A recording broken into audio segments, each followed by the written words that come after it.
In the summer of 1983, 7 children vanished without a trace from Camp Whispering Pines in Washington state.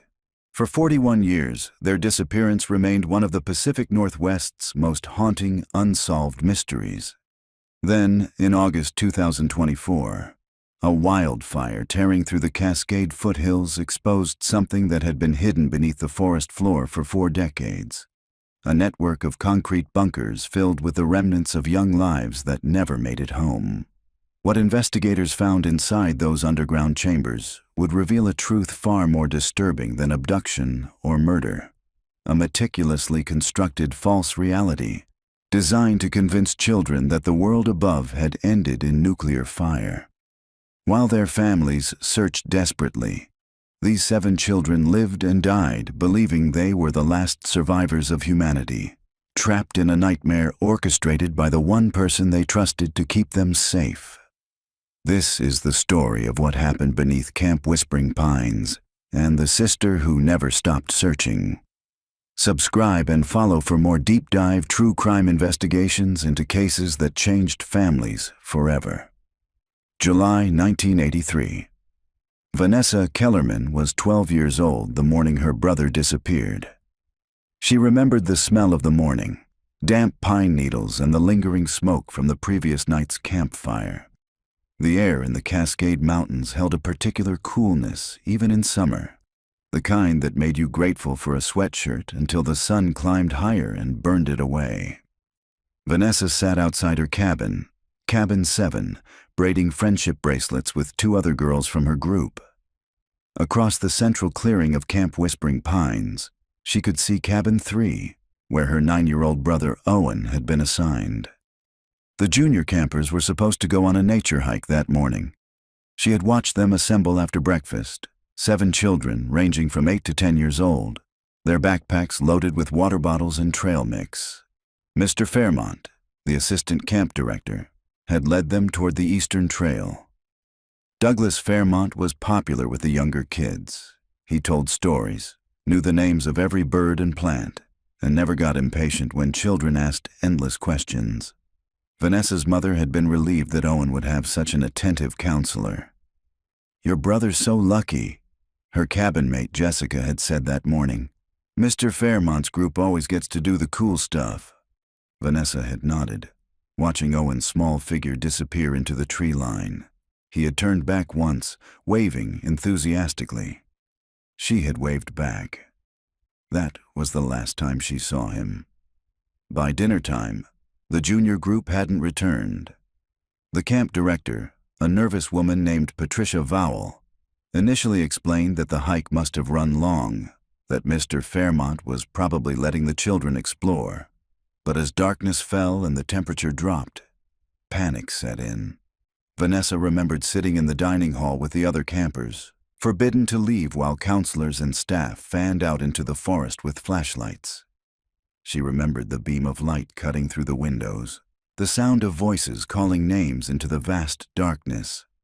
"Owen, Amy, Jacob, Lily, Marcus, Hannah, Sophie."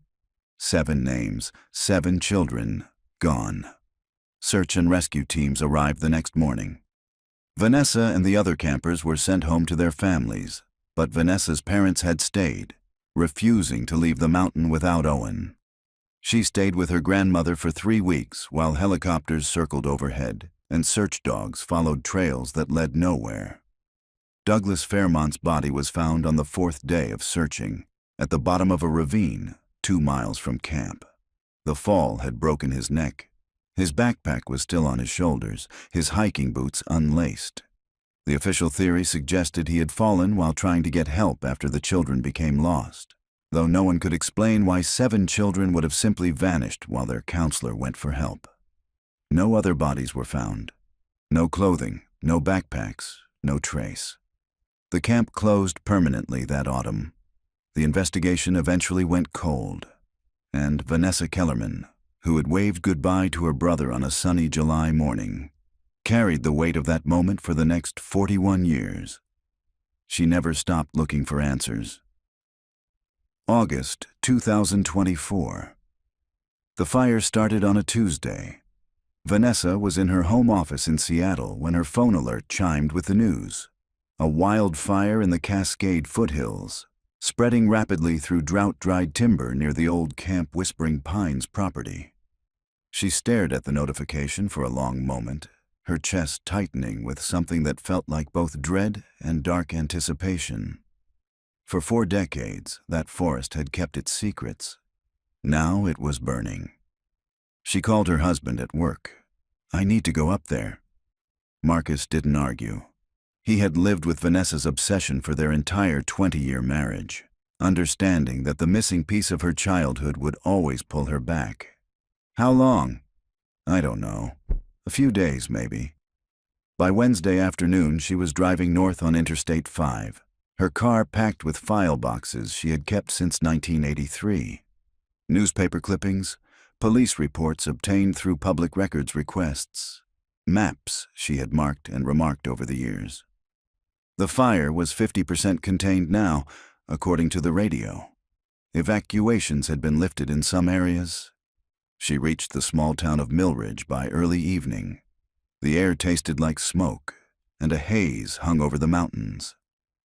Vanessa checked into the same motel she always stayed at when she made these pilgrimages, a roadside place called the Timberline Inn. The owner, an elderly woman named Ruth, recognized her immediately. "Vanessa, I saw the news about the fire." Ruth's expression was sympathetic. "Terrible thing." "Yes." Vanessa signed the register with hands that had started to shake somewhere around mile marker 142. "Has anyone been up to the old camp property since the fire?" Ruth shook her head. "Roads are still closed. Forest Service won't let anyone through until they're sure it's safe." Vanessa took her room key and carried her overnight bag up the exterior stairs to room 214, the same room she always requested.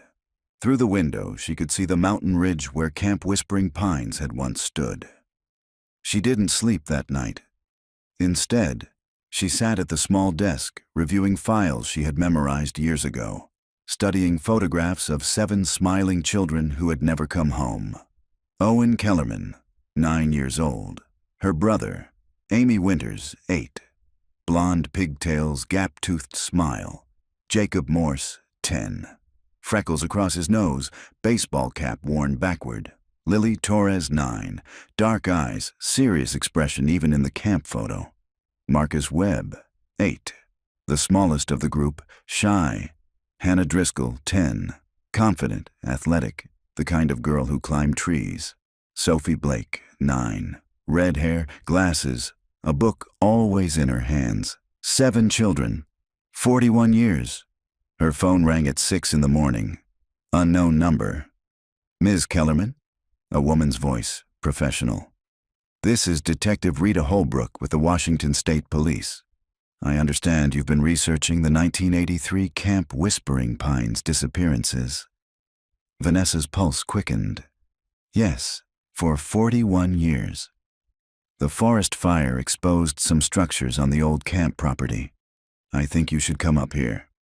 "What kind of structures?" There was a pause.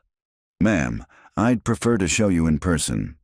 How soon can you get to the access road checkpoint?"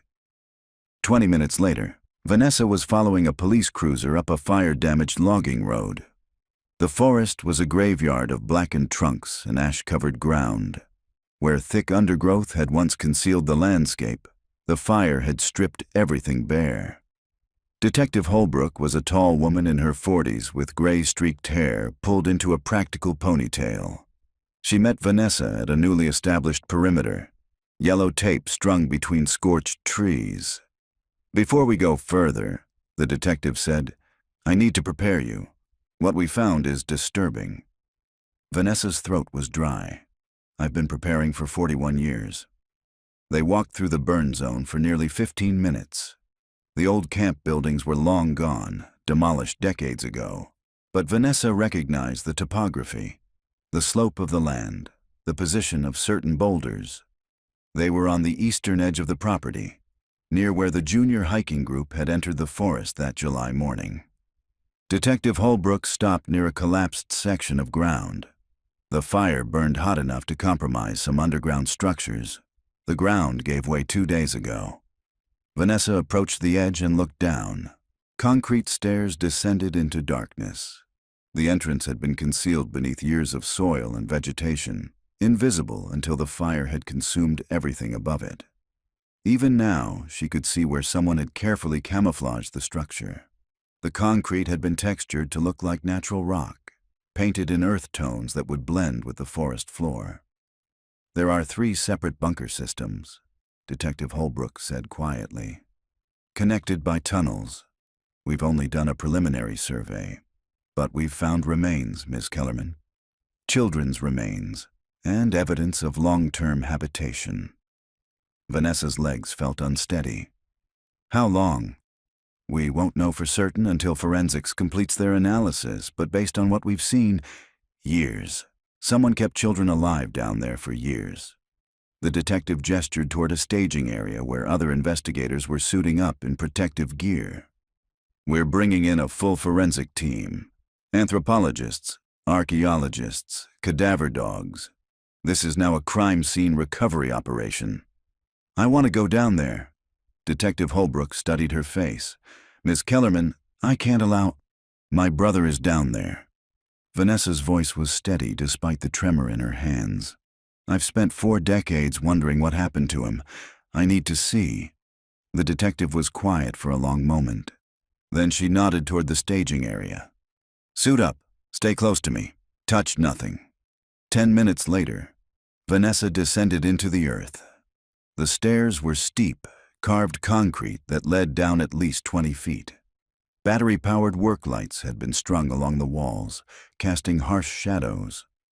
The air grew cooler as they descended, carrying a smell that Vanessa couldn't immediately identify. Something stale and old, like opening a sealed room that hadn't seen daylight in decades. The stairs opened into a corridor. Concrete walls, approximately 7 feet high and 4 feet wide. Metal doors lined both sides, each with a small viewing slot and heavy deadbolt locks. "We've identified 3 main chambers so far," Detective Holbrook said, her voice echoing slightly. "This appears to be the primary bunker. The others are smaller, possibly storage or secondary living areas." She led Vanessa to the first open door. The room beyond was approximately 12 by 15 feet. Bunk beds lined the walls, simple metal frames with thin mattresses that had decomposed into moldy fragments. A folding table stood in the center with small wooden chairs around it, child-sized. On the walls, someone had hung educational posters, world maps, multiplication tables, the periodic table of elements. But what froze Vanessa's breath were the children's drawings taped to every available surface. Crude crayon sketches of mushroom clouds, nuclear explosions, skeletal figures, burning cities, and above one of the bunks, drawn in careful child's handwriting, day 847. Still no signal from the surface. God save us. "We think this was a dormitory," Detective Holbrook said quietly. "The bunker system includes what looks like a classroom, a supply room, a rudimentary medical area, and primitive bathroom facilities. Everything someone would need to keep children alive underground for an extended period." Vanessa moved to the bunk with a written message. Beneath it, she found something that made her heart stop. A small carved wooden horse, no bigger than her palm. Owen had carried one just like it, a gift from their grandfather. "We're documenting everything before we move any items," the detective said.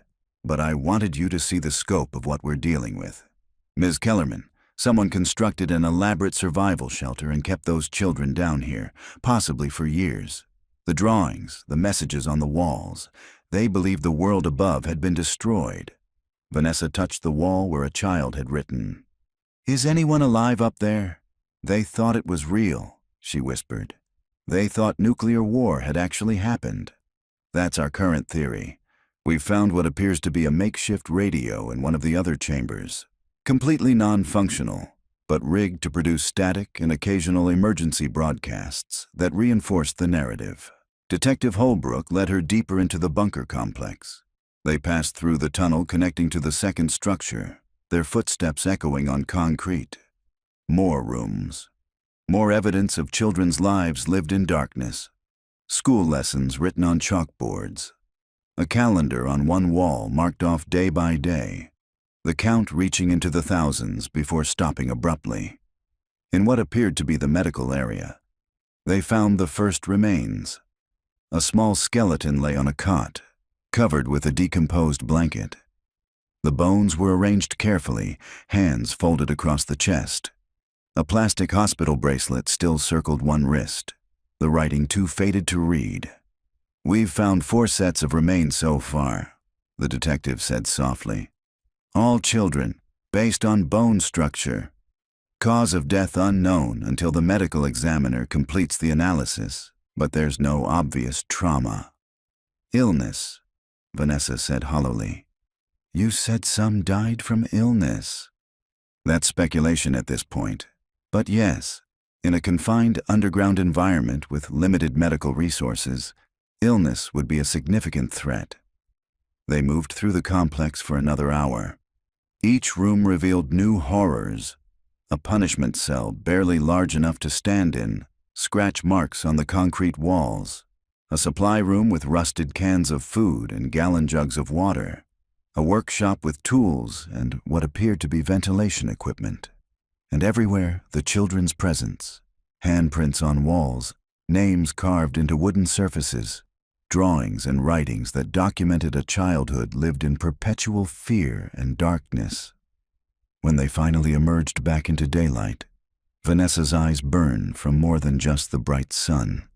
Detective Holbrook removed her protective gear and studied Vanessa's face.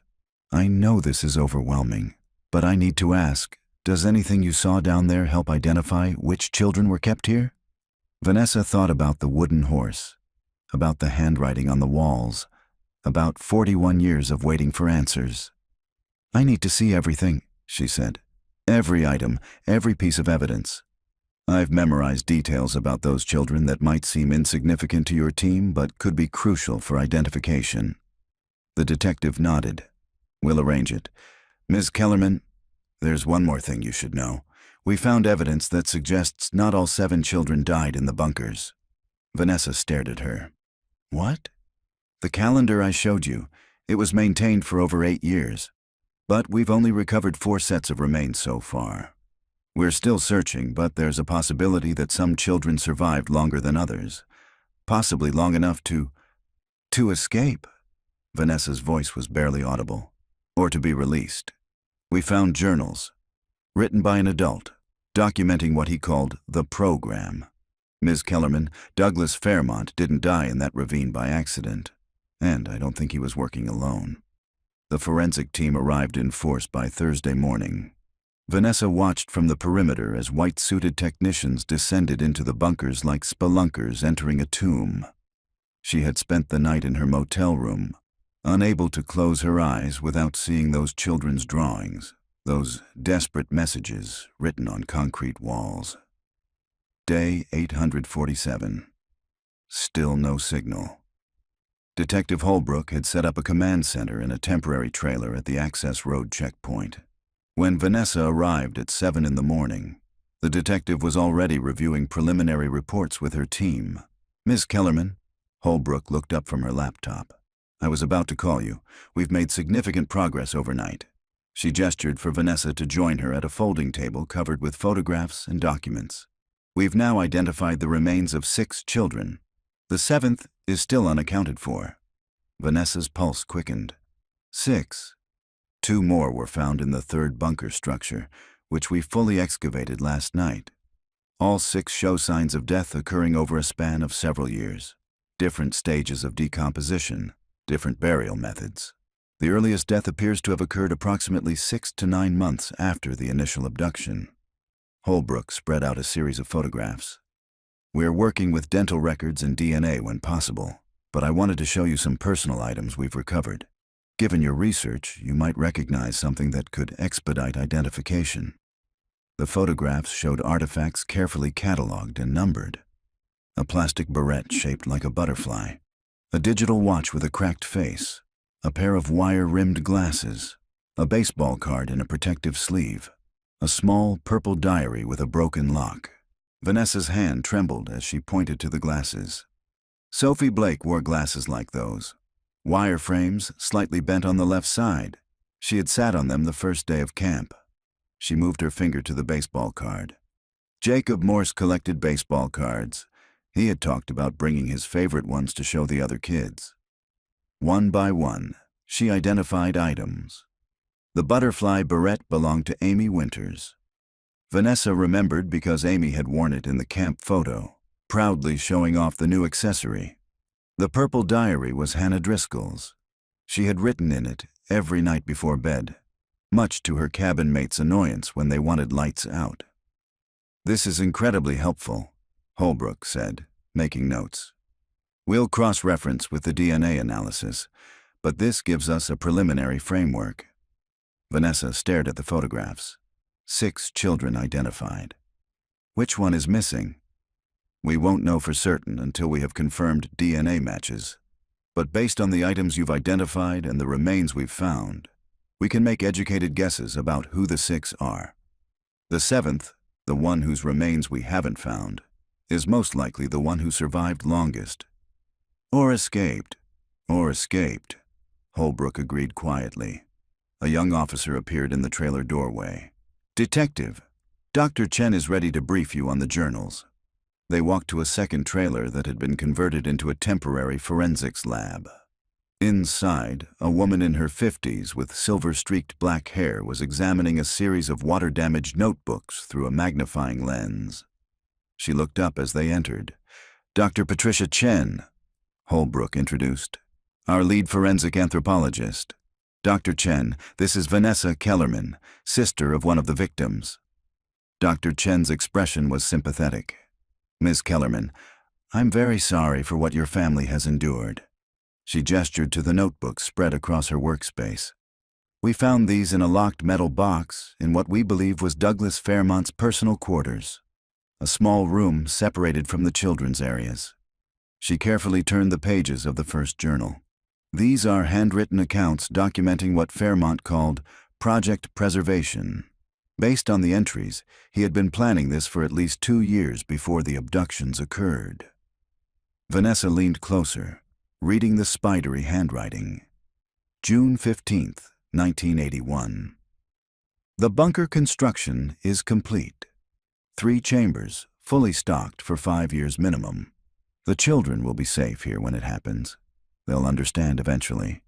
They'll thank me for saving them." "He was delusional," Dr. Chen said. "The journals show a progressive descent into paranoia about nuclear war. He genuinely believed he was saving these children from imminent destruction." She turned to another entry, July 2nd, 1983. "The children adapted more quickly than expected. The radio broadcasts were convincing. Young Marcus cried for his mother the first week, but Lily helped comfort him. They're forming a family unit. It's beautiful to watch humanity's resilience." Vanessa's stomach churned. He thought he was conducting some kind of experiment? "More than that," Holbrook said. "He believed he was ensuring the survival of humanity. Look at this entry from 6 months in." Dr. Chen turned to a page marked with her evidence tag. January 1984. "We lost Amy today. The fever took her despite my best efforts. I held a burial ceremony in Chamber 3. The other children sang hymns. They understand death now in a way surface children never could. They're stronger for it. This is what the new world needs. Children who understand survival." He documented every death. Dr. Chen said quietly. Amy Winters in January 1984. Jacob Morse in June 1984. An accident during an escape drill Fairmont had designed. Marcus Webb in September 1985 from what sounds like pneumonia. Hannah Driscoll in March 1986. The entry suggests she tried to escape through the ventilation system and became trapped. Each name was a knife in Vanessa's chest. Children she had known, had played with during that brief week at camp before the world shattered. "What about the others?" she asked. "Lily Torres and Sophie Blake." Dr. Chen turned to the final pages of the journal. Sophie died in November 1987. Fairmont's entry suggests she deliberately stopped eating, what we would recognize now as a psychological breakdown. She was 18 by then, had spent her entire adolescence underground. And Lily, that's where it gets complicated. Dr. Chen exchanged a glance with Detective Holbrook. The journals end in May 1991, 8 years after the abductions. The final entry reads, "Lily passed her final test today. She's ready for the surface. Project preservation is complete. One child survived to carry forward the knowledge of endurance. She will rebuild." Vanessa stared at the words. He let her go. Or she escaped, Holbrook said. But either way, Ms. Kellerman, we believe Lily Torres survived. She would have been 17 years old in 1991, and if she's still alive, she would be 50 today. The implications crashed over Vanessa like a wave. You're telling me one of those children has been living in the world for the past 33 years? Does she know who she is? That's what we need to determine. Holbrook pulled out a photograph, the original camp photo of Lily Torres. 9 years old, dark hair in braids, serious eyes looking directly at the camera. If Fairmont truly believed nuclear war had destroyed civilization, he might have maintained that fiction even when releasing her. She could have integrated into society believing she was someone else entirely, with no knowledge of her real identity or family. Dr. Chen added, the psychological impact of 8 years in an underground bunker, believing the world had ended, would be profound. If she was released or escaped, she might have experienced severe disorientation, memory issues, or psychological trauma that affected her sense of self. Vanessa looked at the photograph of 9-year-old Lily, trying to imagine that child as a 50-year-old woman walking around somewhere, perhaps passing her on the street, neither knowing the connection they shared through that terrible summer. "We need to find her," Vanessa said. "We're already starting," Holbrook replied. "But Ms. Kellerman, you need to understand, if Lily Torres is alive and has no memory of her true identity, making contact could be psychologically devastating. We'll need to proceed very carefully." An officer knocked on the trailer door. "Detective, we found something else in the third bunker. You should see this." They followed him back through the burn zone to the bunker entrance. The work lights had been extended deeper into the tunnel system, illuminating areas that had been darkness for 40 years. In the farthest chamber, a technician pointed to a wall that had been hidden behind a collapsed section of shelving. Someone had carved words into the concrete, each letter painstakingly deep. Lily Torres, 1975 to 1991. "I was here. I survived. If anyone finds this, my name is Lily Torres. I existed." Below the words, a handprint pressed into the concrete while it was still wet, preserved for decades. "She knew," Vanessa whispered. "She knew who she was." Detective Holbrook photographed the carving from multiple angles. This changes things. If she left this message, she was fighting to maintain her identity, which means when she left this bunker, she knew her real name. "Then why didn't she come forward?" Vanessa demanded. "Why didn't she contact police? Tell someone what happened?" "Fear, trauma, confusion, any number of reasons." Dr. Chen studied the handprint. Or perhaps she did try and wasn't believed. A traumatized 17-year-old girl claiming to be one of the children who disappeared 8 years earlier, without physical evidence, without being able to lead authorities back to this location. It would have seemed like delusion. Vanessa touched the wall beside the carving, feeling the rough concrete. "We have to find her. She's the only one who can tell us what really happened down here."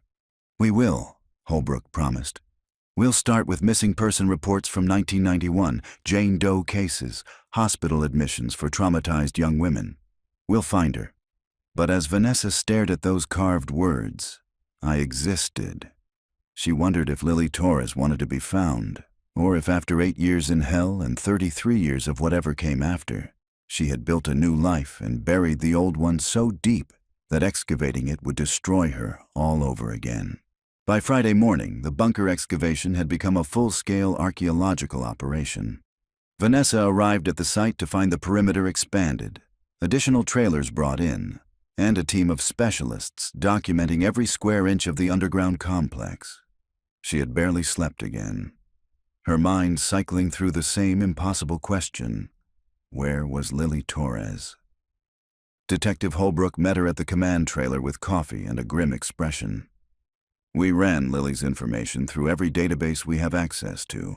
Missing persons, unidentified remains, hospital admissions, social security records.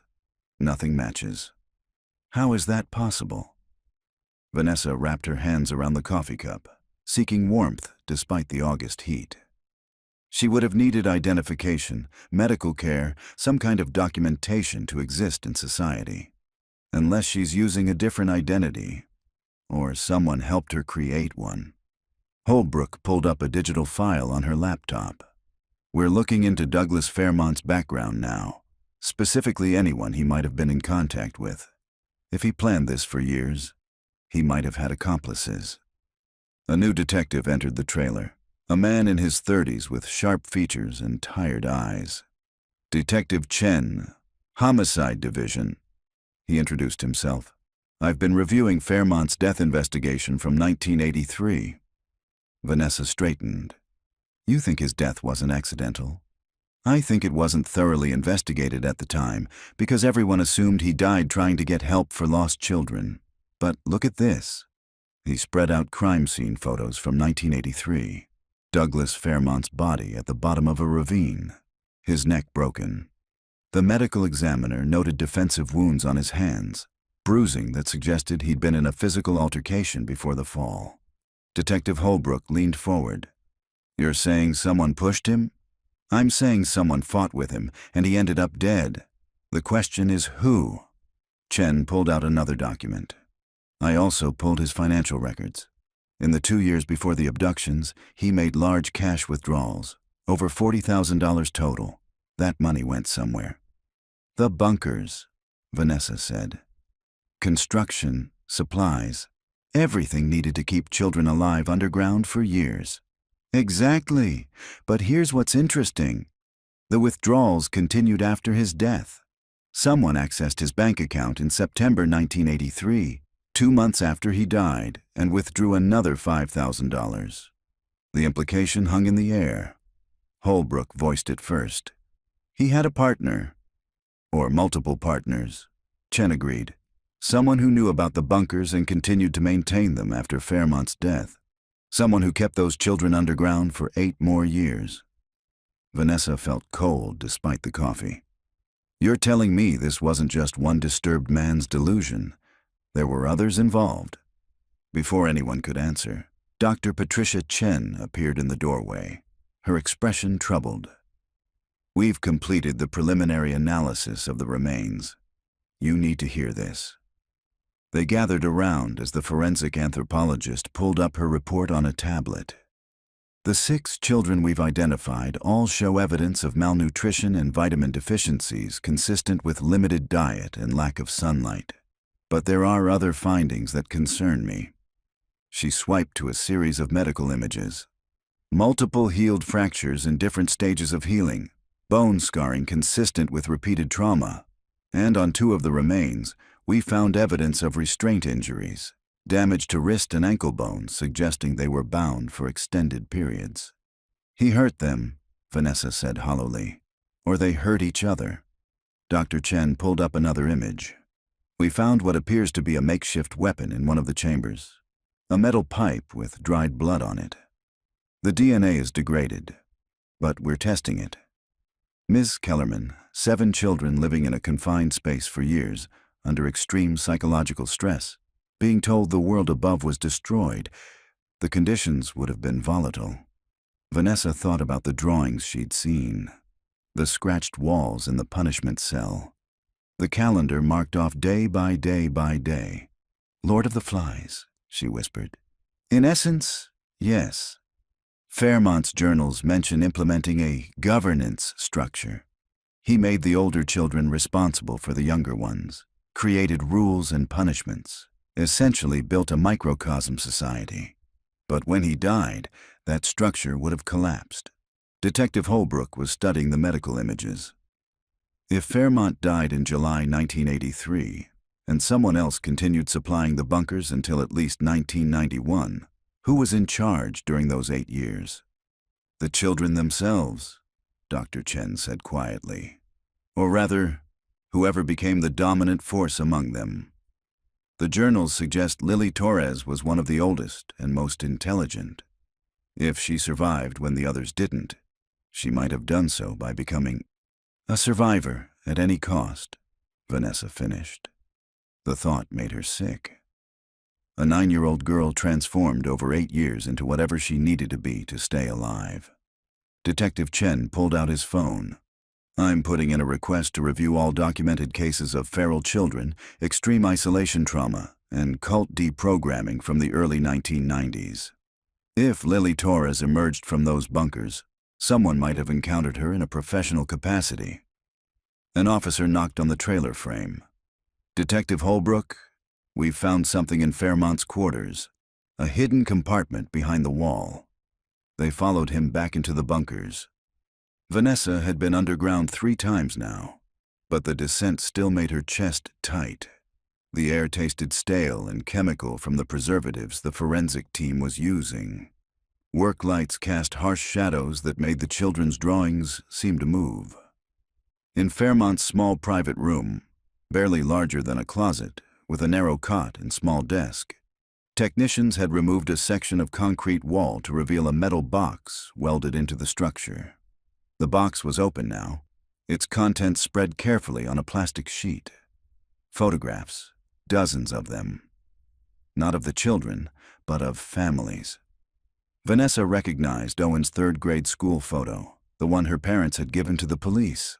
Beside it, photos of their house, their car, their family at a picnic. Surveillance photos. He stalked all of them, Detective Holbrook said, moving along the line of images.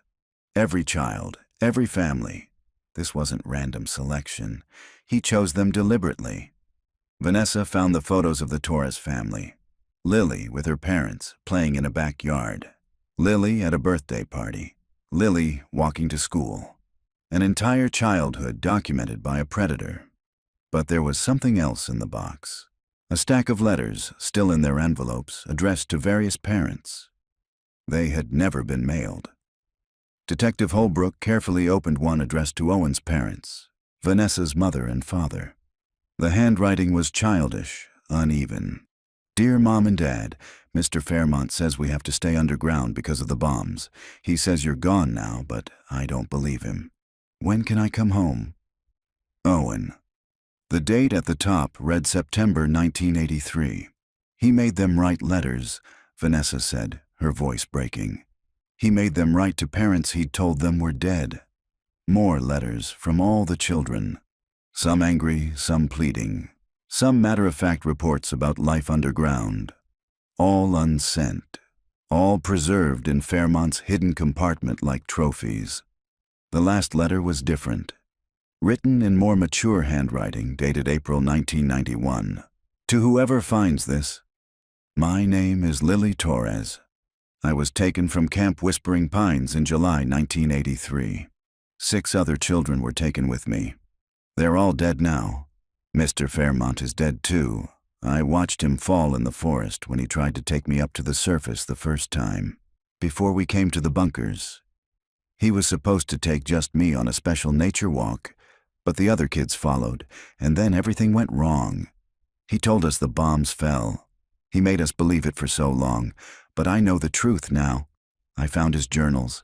I found everything. I'm 17 years old. I've been underground for 8 years. I don't know if I can survive up there anymore. I don't know if anyone will believe me. I don't know if my parents are still looking. If you find this and I'm gone, please know I tried. Please know we all tried. Lily Vanessa's hands shook as she read. She knew. Before she left, she knew it was all a lie. But she still left this letter here instead of taking it with her, Detective Holbrook observed. Why? Dr. Chen had been examining the letter carefully. Look at the handwriting. It degrades toward the end, becomes more erratic. And this sentence here, I don't know if I can survive up there anymore. This is someone who's been psychologically conditioned to fear the surface world. Even knowing it was a lie, the fear would have been real. So she leaves, knowing the truth, but too traumatized to trust it, Vanessa said. What would that do to a person? Fragment their identity, Dr. Chen replied.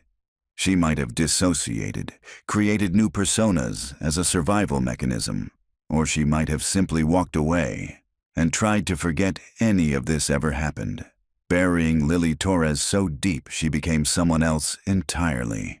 Detective Chen was photographing the letters. These give us more to work with. We can cross-reference the handwriting with any documents a Jane Doe from that period might have signed. Hospital intake forms, police reports, social service records. They spent another 2 hours in the bunkers, documenting everything. Vanessa found herself drawn to the wall where Lily had carved her name. She stood there, touching the concrete, trying to understand what it took to maintain your identity in a place designed to erase it. When they finally emerged back to the surface, the sun was setting, painting the burned forest in shades of orange and red. Vanessa's phone buzzed with a text from her husband. "How are you holding up?" She didn't know how to answer. She had spent 41 years wanting answers, and now that she had them, they were so much worse than anything she'd imagined. That night, back in her motel room, Vanessa spread out her research again. But this time, she wasn't looking at the missing children. She was looking for Lily Torres, not the 9-year-old who disappeared, but the 17-year-old who emerged. Where would she go? What would she do? How would she survive in a world she'd been taught to fear? Vanessa pulled up her laptop and began searching. Hospital records, Jane Doe cases, missing persons who appeared out of nowhere, women in their 40s and 50s with gaps in their personal histories. It was looking for a ghost, but Vanessa had been searching for ghosts for 4 decades. She would find Lily Torres. She owed it to Owen, to all the children who never came home. And she owed it to the 17-year-old girl who carved her name in concrete and walked out of that bunker into an uncertain world. Somewhere out there, Lily Torres was living a life, and Vanessa was going to find her. The breakthrough came on Sunday afternoon, when Vanessa was least expecting it. She had been at the site since dawn, watching the forensic team continue their meticulous documentation. The excavation had revealed even more disturbing details. A crude library of survival manuals and Cold War propaganda, a makeshift classroom where Fairmont had apparently taught the children about radiation and nuclear winter, and most horrifying, a small isolation cell where writing on the walls suggested children had been locked in darkness for days as punishment. Detective Holbrook found Vanessa sitting outside the command trailer, staring at the mountains with red-rimmed eyes. "We got a hit," the detective said without preamble. "Hospital records from Sacred Heart Medical Center in Spokane. September 14th, 1991. A Jane Doe, approximately 17 years old, brought in by a truck driver who found her walking along Highway 2 near Leavenworth." Vanessa's exhaustion vanished. "That's less than 50 miles from here." The intake notes describe her as severely malnourished, suffering from photophobia, extreme sensitivity to light, and exhibiting signs of severe psychological trauma. She wouldn't speak for the first 3 days. When she finally did, she gave her name as Lily. Just Lily? Just Lily. No last name. She claimed she'd been living in a survivalist compound with her father who had recently died, and she didn't know how to find her way back. The hospital tried to verify her story, but she became agitated when they pressed for details. Social services was called, but before they could complete their evaluation, she disappeared from the hospital. Vanessa leaned forward. Someone helped her leave? Possibly, or she just walked out. The hospital records note that she seemed terrified of being registered or documented. She kept asking if they were going to put her in the system. Detective Chen joined them, holding a folder. "I pulled the hospital security footage from that week. It still exists on archived VHS. The quality is terrible, but we have images." He opened the folder to reveal grainy still photographs printed from video. A thin girl in an oversized hospital gown, dark hair hanging limply around her face, eyes wide and frightened as she looked at the camera. Her face was gaunt, her posture defensive. Vanessa compared the image to the camp photo of 9-year-old Lily Torres. 8 years of horror had transformed a child into this frightened, skeletal young woman. But the bone structure was similar. The set of the eyes, the shape of the mouth. "It could be her," Vanessa said. "Can we enhance the image?" "Already working on it, but there's more." Detective Holbrook pulled up a document on her tablet.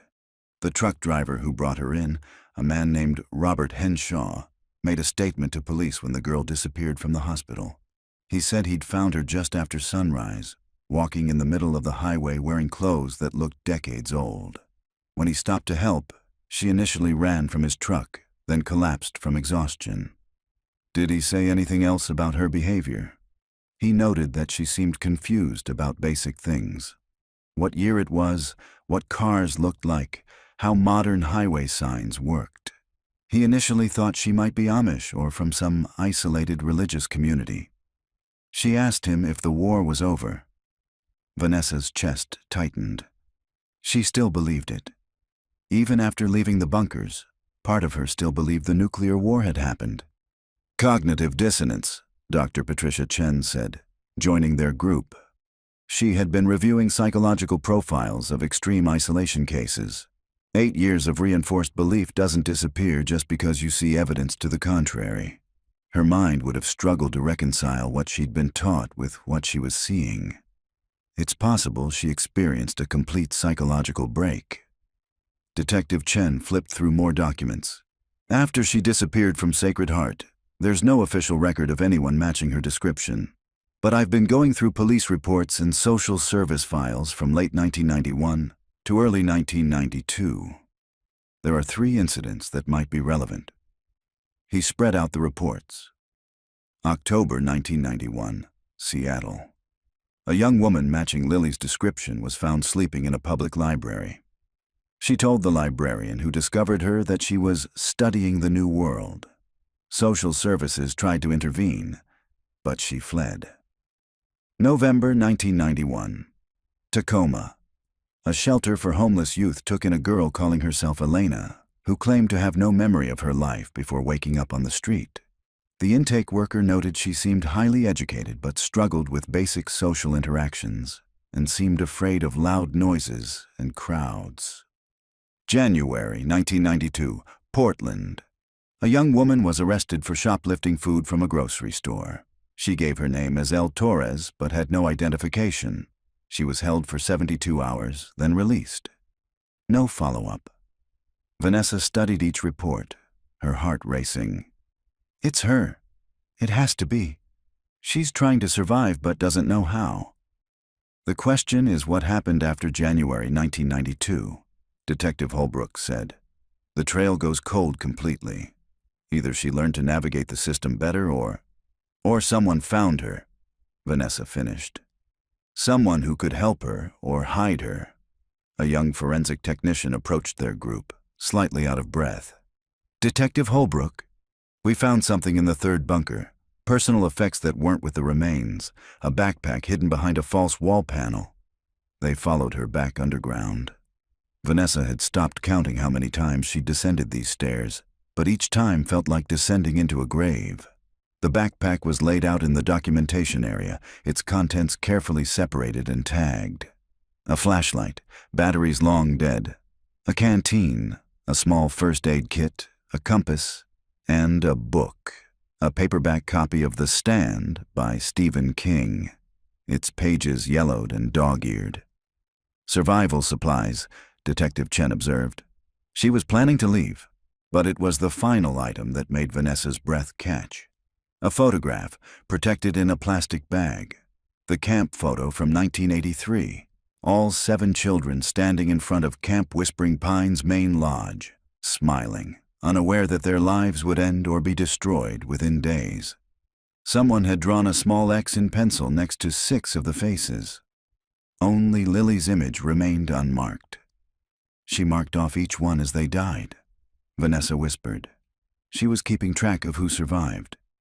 Dr. Chen examined the photograph carefully. This suggests a level of psychological awareness and planning. She knew what was happening was wrong. She knew she had to remember. Detective Holbrook was studying the backpack itself. There's writing on the inside flap, very small. She angled it toward the light. Written in careful block letters. Lily Maria Torres, DOB 04/12/1974. Parents, Miguel and Rosa. Torres. Home, 2847. Cedar Lane, Olympia, Bawa. I am real. This is real. She was fighting to maintain her identity, Vanessa said, writing it down over and over so she wouldn't forget. The backpack was packed and hidden, Detective Chen noted, which means she was preparing to escape but waited. The question is why. Dr. Patricia Chen had been examining the book. Look at the pages she marked. Passages about rebuilding civilization after disaster, about survival, about holding on to humanity in the face of horror. She was educating herself about how to survive in what she thought was a post-apocalyptic world. Vanessa took the photograph, looking at the 7 smiling children. Owen's face grinned back at her, gap-toothed and happy. She touched his image gently. We need to find Lily's parents, she said. Miguel and Rosa Torres. Are they still alive? Detective Holbrook was already on her phone. Running it now. A pause, then her expression softened with sadness. Miguel Torres died in 1998. Rosa Torres is still alive, age 78, living in a memory care facility in Olympia. Advanced Alzheimer's. So even if we find Lily, her mother might not recognize her. But there might be other family. Siblings, cousins, anyone who could help us identify her. They spent the next several hours processing the backpack and its contents. Each item told a story of a young woman preparing to enter a world she'd been taught to fear, armed with nothing but determination and fragments of her identity. As evening approached, Vanessa stood once more beside Lily's wall carving. I was here. I survived. I existed. She pulled out her phone and took a photograph of it, then sent it to Detective Holbrook. I want to release this to the media, Vanessa said when the detective joined her. I know you said we need to be careful, but we're searching for a ghost. If Lily Torres is out there, if she's built a new life, maybe seeing this will trigger something. Maybe she'll come forward. Or maybe it will traumatize her all over again, Holbrook countered. Ms. Kellerman, I understand your urgency, but we need to consider— 41 years, Vanessa interrupted. I've been careful for 41 years. I've waited. I've researched. I've followed every lead that went nowhere. Now we know she survived. We know she's out there somewhere, and every day that passes is another day she's living without knowing people are looking for her. That her mother is still alive. That she has family who never stopped caring. Detective Holbrook was quiet for a moment, then nodded. We'll prepare a press release, but we'll frame it carefully. We won't sensationalize the trauma, and we'll make it clear that anyone with information can contact us confidentially. They emerged from the bunkers to find the site bathed in twilight. Vanessa's phone buzzed with another text from her husband. Coming home soon? She looked back at the entrance to the bunkers, at the burned forest that had hidden secrets for decades, at the mountain where her brother had died and 6 other children had suffered and 1 had somehow survived. Not yet, she texted back. Not until we find her. That night, Vanessa couldn't sleep. She sat in her motel room with her laptop, searching through social media, public records, anything that might connect to a woman in her 50s who had appeared in the system around 1992 with no prior history. It was an impossible task. There were thousands of women who fit that basic profile. But somewhere in that vast sea of data was Lily Torres. And Vanessa was going to find her, no matter how long it took. Her phone rang at 11. Detective Holbrook. We're holding a press conference tomorrow at noon, the detective said. The case is officially being classified as the largest child abduction and serial murder investigation in Washington state history. We'll be releasing information about the bunkers, the victims, and our search for potential survivors. Will you mention Lily by name? Yes. And we'll share an age-progressed image based on the hospital photo and her childhood pictures. Ms. Kellerman, this is going to generate a lot of attention. Are you prepared for that? Vanessa thought about Owen's face in that camp photo, about Lily's desperate carving in the concrete, about 6 children who never got to grow up and one who did but lost herself in the process. I've been preparing for 41 years, she said. Let's find her. The press conference was held in a high school gymnasium in Millridge, the only venue large enough to accommodate the media response. Vanessa stood at the back of the room, watching as Detective Holbrook faced a wall of cameras and journalists. The story had already broken nationally. The discovery of the bunkers, the bodies of 6 children, the search for a potential survivor. Every major news outlet had sent reporters. The gymnasium buzzed with anticipation.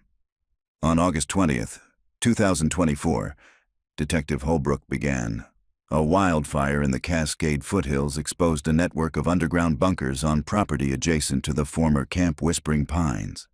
Inside these structures, we discovered the remains of 6 children who disappeared from that camp on July 18, 1983. She displayed photographs on the screen behind her. The bunker entrance, carefully selected images of the interior that showed the scope without being gratuitously disturbing. The room fell silent as journalists absorbed what they were seeing. We have identified the remains as those of Amy Winters, Jacob Morse, Marcus Webb, Hannah Driscoll, Sophie Blake, and Owen Kellerman. All were between 8 and 10 years old at the time of their abduction. Evidence suggests they were held in these bunkers for periods ranging from 6 months to over 4 years before their deaths. Holbrook paused, letting that information settle. The primary suspect in their abduction and captivity was Douglas Fairmont, the camp's assistant director, who died in July 1983, under circumstances we are now reinvestigating. However, evidence strongly suggests Fairmont did not act alone, and that the bunkers were maintained and supplied for years after his death. A murmur rippled through the crowd. Holbrook raised her hand for quiet. We have reason to believe that one child, Lily Maria Torres, age 9 at the time of abduction, survived captivity and emerged from the bunkers in 1991 at approximately 17 years of age. We are actively searching for Ms. Torres, who would now be 50 years old. The screen changed to show 3 images side by side. 9-year-old Lily from the camp photo, the grainy hospital security footage from 1991, and an age-progressed composite showing what she might look like today. A woman with dark hair touched with gray, serious eyes, the ghost of that 9-year-old still visible in her features. If you are Lily Torres, Holbrook said, speaking directly to the cameras, or if you know someone who might be Lily Torres, please contact our tip line. You are not in any trouble. We simply want to help you and to give you the answers you deserve about what happened to you. The questions began immediately, shouted from every corner of the room. Holbrook fielded them with professional calm, revealing what she could while protecting the integrity of the ongoing investigation. Yes, the deaths appeared to be from illness and accidents rather than direct violence. Yes, evidence suggested the children had been told nuclear war had destroyed the surface world. Yes, they were investigating Fairmont's associates and anyone who might have been complicit in the crimes. Vanessa slipped out before the conference ended, unable to bear the circus atmosphere. Outside, she found Dr. Patricia Chen standing in the parking lot, smoking a cigarette despite the no-smoking signs. I didn't know you smoked, Vanessa said. I don't. Quit 20 years ago. Chen took a long drag. This case made me start again. They stood in silence for a moment, watching the news vans and satellite trucks. I've been analyzing the journals more thoroughly, Chen said. The psychological manipulation Fairmont employed was sophisticated. He didn't just tell the children the world had ended. He created an entire constructed reality. Fake radio broadcasts on a schedule. Carefully controlled information about the surface that became progressively more hopeless. He even simulated radiation detector readings. Why go to such lengths? Because he genuinely believed he was saving them. His delusion was complete. And children are remarkably adaptable. Their brains are plastic, capable of accepting new realities, especially when reinforced by a trusted authority figure. Within months, those children would have internalized the nuclear war narrative completely. Vanessa thought about Owen. 9 years old and trusting, believing his teacher when told the world above was gone. How would someone survive that? Psychologically, I mean. How did Lily make it 8 years?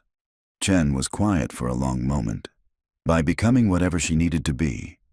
The journals suggest she was intelligent, resourceful, but survival in that environment would have required more than intelligence. It would have required ruthlessness. What do you mean? Limited resources, 7 children in confined spaces, an authority structure that collapsed when Fairmont died. Someone had to maintain order. Someone had to make decisions about food distribution, about who got medical attention, about enforcing rules. The journals mention Lily taking on leadership roles, but leadership in that context would have meant making impossible choices. The implication made Vanessa sick. You think she might have been responsible for some of the deaths? I think she survived when 6 others didn't, and that survival likely required actions she would have been deeply ashamed of, which might explain why she disappeared after leaving the bunkers. Why she might not want to be found. Survivor's guilt combined with actual guilt for things she was forced to do. Vanessa's phone rang. An unknown number. She almost didn't answer, but something made her accept the call. Is this Vanessa Kellerman? A woman's voice, middle-aged, nervous. Yes. Who is this? My name is Dr. Sarah Vance. I'm a therapist in Portland, Oregon. I've been watching the news coverage about the bunkers and the search for Lily Torres. I think... She paused, took a breath. I think one of my patients might be her. Vanessa's heart hammered. Why do you think that? I can't discuss patient details, but I can tell you that she's a woman in her early 50s who has been seeing me for trauma therapy. She has significant gaps in her memory, and what she does remember from her childhood doesn't match public records. She's always claimed she grew up in isolation, that her father told her the world had ended. I thought it was a delusion related to her trauma. But now, what's her name? She goes by Elena Marsh. She works as a night custodian at a library, lives alone, avoids people. I can't contact her directly to ask about this, therapist-patient confidentiality. But if you were to... The library where she works is the Multnomah County Central Library. You're telling me where to find her. I'm telling you where someone works who might have information relevant to your investigation. What you do with that information is up to you. The line went dead. Vanessa immediately called Detective Holbrook, but the detective was still in the press conference. She left a message. I have a lead. Portland. I'm going to check it out. She was in her car and on the highway before she fully processed what she was doing. The drive to Portland would take about 3 hours. It was 1 in the afternoon now, which meant she'd arrive around 4. The library would be open. Elena Marsh, if that was really Lily, might be there. Vanessa drove with single-minded focus, her hands tight on the wheel. She had waited 41 years. Now she was 3 hours away from potentially meeting the only person who knew what had really happened to her brother. The call came through her car's Bluetooth system 2 hours into the drive. Detective Holbrook, her voice tight with controlled anger. Ms. Kellerman, you need to stop and turn around right now. I have a lead. A therapist called me. I know. Dr. Vance called us too, through official channels. We're handling it. I'm already halfway there. This is an active investigation. You cannot approach a potential witness without... She's not a witness, detective. She's a victim, and I'm the sister of another victim. I have every right... You have no legal right to interfere with this investigation. If you approach this woman and compromise our case, or if you traumatize her, you could face charges for obstruction. Vanessa pulled over on the highway's shoulder, emergency flashers on. "Detective, please, I won't approach her. I just need to see her. I need to know if it's really Lily." Holbrook was silent for several seconds. "Where are you now?" "About an hour outside Portland." Another pause. "Detective Chen and I are already en route. We'll meet you at the library at 5. You will wait for us in the parking lot, and you will not approach the building until we arrive. Do you understand?" "Yes." "I mean it, Ms. Kellerman. This is not negotiable." Vanessa agreed and ended the call, but she didn't turn around. She continued south toward Portland, her mind racing with possibilities. What would she say to Lily Torres if she got the chance? How do you bridge 41 years of horror and survival? She reached Portland at 4:30 and found the Multnomah County Central Library, a grand historic building in the heart of downtown. She parked across the street where she could see the main entrance but followed Holbrook's instructions. Stayed in the car, waited. The library closed at 6. Vanessa watched patrons exit, students with backpacks, elderly people with armloads of books, parents with children. Normal people living normal lives, unaware that somewhere inside that building was a woman who had spent her childhood in an underground bunker believing the world had ended. At 5:15, Detective Holbrook and Detective Chen pulled up in an unmarked car. Holbrook approached Vanessa's window. "She's here. Dr. Vance confirmed that Elena Marsh is working tonight. We've been in contact with library administration. They're going to ask her to come to the back office for what she'll think is a routine HR matter. We'll meet her there." "I want to be there." "Absolutely not. You'll wait." "Detective, please. I won't say anything. I'll stay back. But I need to see her face when you tell her who she really is. I need to see if there's any recognition, any memory of the children she lived with. I need to see if she remembers my brother." Holbrook studied Vanessa's face for a long moment, then sighed. "You stay behind us. You don't speak unless I explicitly give you permission. If she becomes distressed, you leave immediately. Agreed?" "Agreed." They entered through a back entrance, escorted by a nervous library administrator.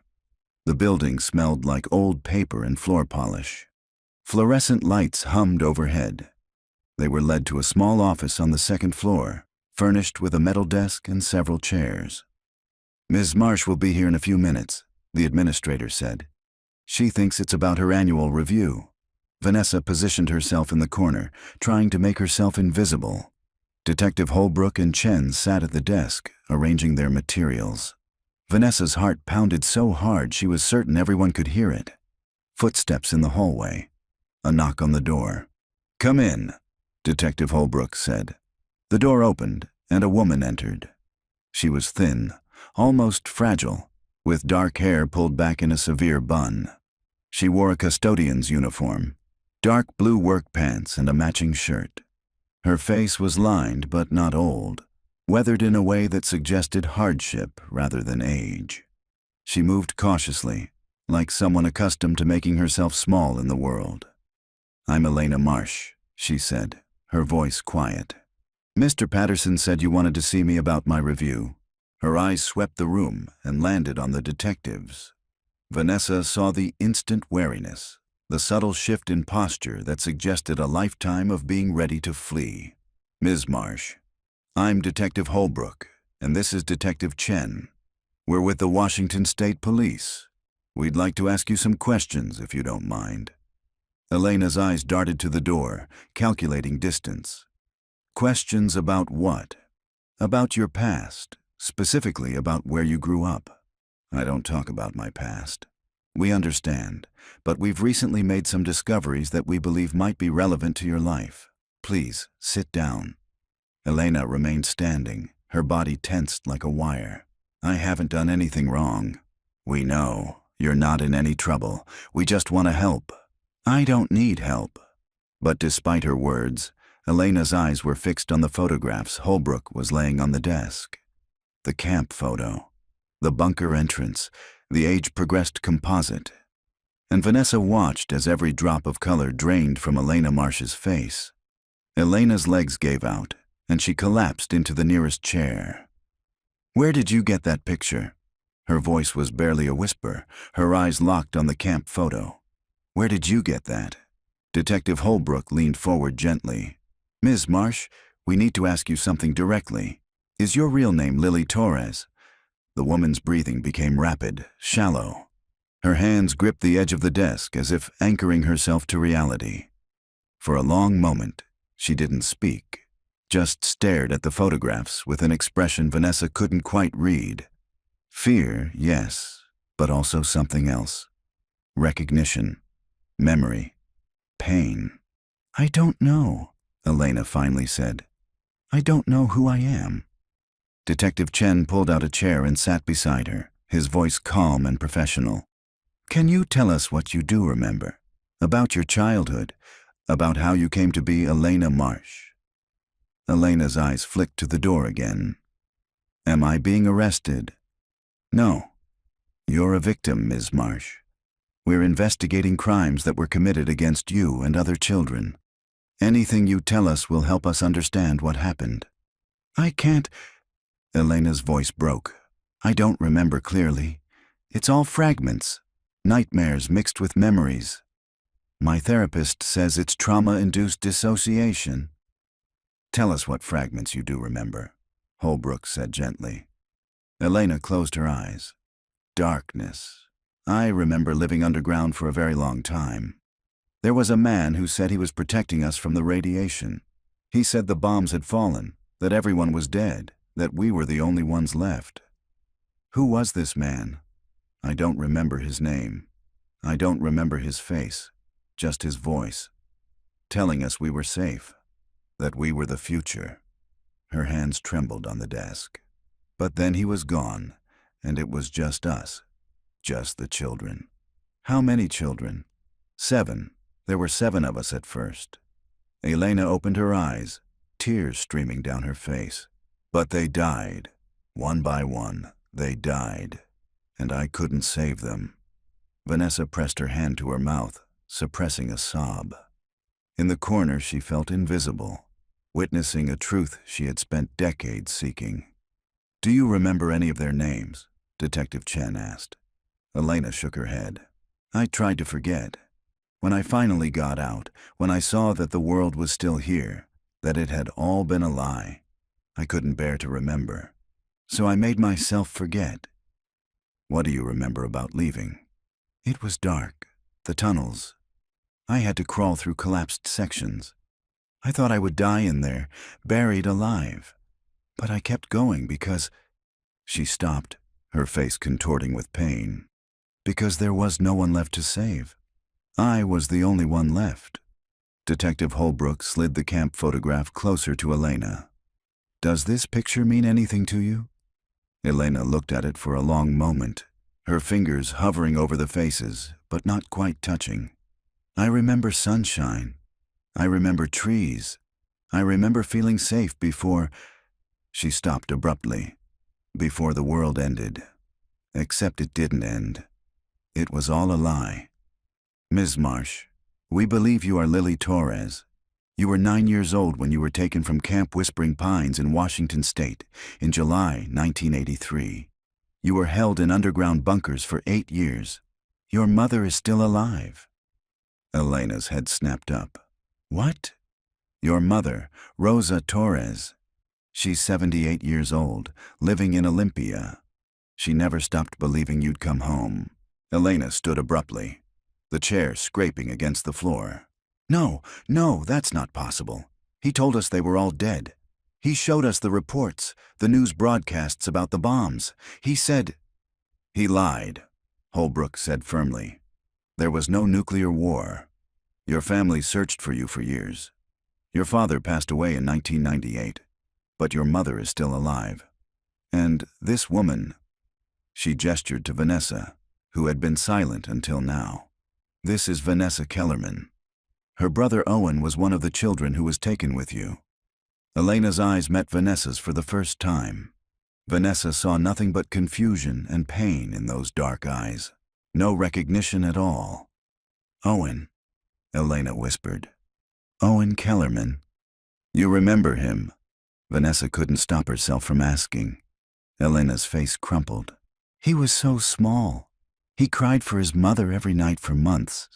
I tried to comfort him, but I didn't know how. I was just a child myself. What happened to him? Vanessa's voice broke. Please, I need to know. Elena sank back into the chair, her face buried in her hands. He got sick. We didn't have medicine. I tried to help him. I did everything I could, but... She looked up at Vanessa with haunted eyes. I'm sorry. I'm so sorry. Detective Chen placed a gentle hand on Elena's shoulder. Ms. Marsh, we need to ask you some difficult questions about what happened in those bunkers, about the other children, about how you survived when they didn't. I don't want to talk about it. I understand. But there are families who need answers, just like Ms. Kellerman needs answers about her brother. You're the only person who can tell us what really happened during those 8 years. Elena was quiet for a long time, her breathing slowly returning to normal. Finally, she spoke, her voice distant, as if recounting someone else's story. After the man died, I remember we called him Teacher. There was no one in charge. We were just children trying to survive. The oldest ones tried to keep order, tried to maintain the schedules he'd set up, but it fell apart. Were you one of the oldest? I think so. I don't remember exactly, but I remember feeling responsible for the younger ones. I remember trying to be strong. What do you remember about the other children's deaths? Elena's hands clenched into fists. The first one was Amy. She got a fever. We didn't know what to do. We had some medicine, but we didn't know how much to give her or what kind. She died within a week. And the others? Jacob fell. There was a tunnel we used for water. Teacher had built it to connect to an underground stream. Jacob slipped and hit his head. He never woke up. Elena's voice became mechanical, reciting facts without emotion. Marcus got sick too, like Amy. His lungs. He couldn't breathe. We tried to help him, but we didn't know how. Hannah? Elena's face twisted. Hannah tried to escape. She found a ventilation shaft and climbed up, but she got stuck. We could hear her screaming for days before. She stopped, unable to continue. Vanessa felt tears streaming down her face. The horror of it. Children listening to their friend die slowly, unable to help. What about Sophie? Detective Holbrook asked gently. Sophie stopped eating. She just gave up. She said there was no point in surviving if this was all there was. She said she wanted to go home. I tried to make her eat, tried to tell her we had to keep surviving, but she wouldn't listen. Elena looked up at the detectives with eyes that had seen too much. I forced her. I held her down and tried to make her swallow food because I was so terrified of being alone. But she fought me. She wanted to die. And eventually, I had to let her. The room was silent except for Elena's ragged breathing. When did you realize the nuclear war never happened? Detective Chen asked. I found Teacher's journals, hidden in his room. I was looking for supplies and I found them. He wrote everything down, the planning, the construction, the lies. He wrote about how proud he was of creating a perfect survival scenario for us.